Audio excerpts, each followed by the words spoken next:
क्योंकि डर्मेटोलॉजिस्ट वो डॉक्टर होता है जो स्किन रिलेटेड डिसऑर्डर्स और डिजीजेस को ट्रीट करता है।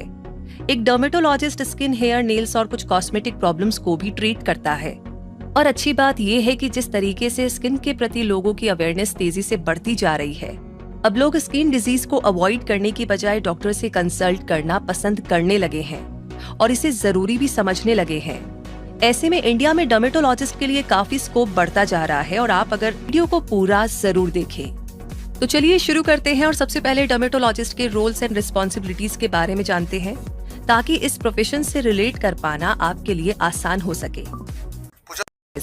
स्किन के अफेक्टेड एरिया को एग्जामिन करके उसे ट्रीट करते हैं और जरूरत होने पर लेजर ट्रीटमेंट भी देते हैं। और शायद आपको अंदाजा ना हो कि एक डर्मेटोलॉजिस्ट लगभग 3000 स्किन डिजीजेस का ट्रीटमेंट कर सकता है।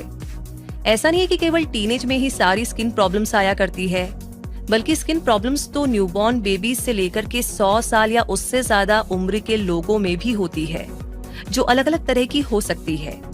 इसीलिए एक अच्छा डर्मेटोलॉजिस्ट बनने के लिए आपके पास डीप नॉलेज होनी चाहिए। चलिए डर्मेटोलॉजिस्ट की ड्यूटीज और जॉब रोल के बारे में इतना जान लेने के बाद उस प्रोसेस के बारे में जानते हैं जिसके जरिए आप एक डर्मेटोलॉजिस्ट बन सकते हैं।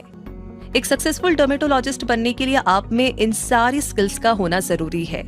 आपके पास डर्मेटोलॉजी की डीप नॉलेज हो, आप हार्ड वर्किंग हो, अपनी स्टडी और रिस्पॉन्सिबिलिटीज के दौरान आप पेशेंस बनाए रख सके।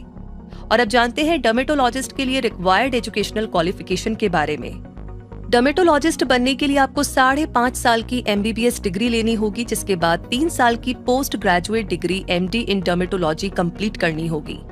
यहाँ तक पहुँचने के लिए आपको स्कूल लेवल से ही तैयारी करनी होगी। और जहाँ तक क्राइटेरिया की बात है, तो आपको 12th क्लास साइंस स्ट्रीम से क्लियर करनी होगी, जिसमें आपके मेन सब्जेक्ट्स फिजिक्स, केमिस्ट्री और बायोलॉजी हो।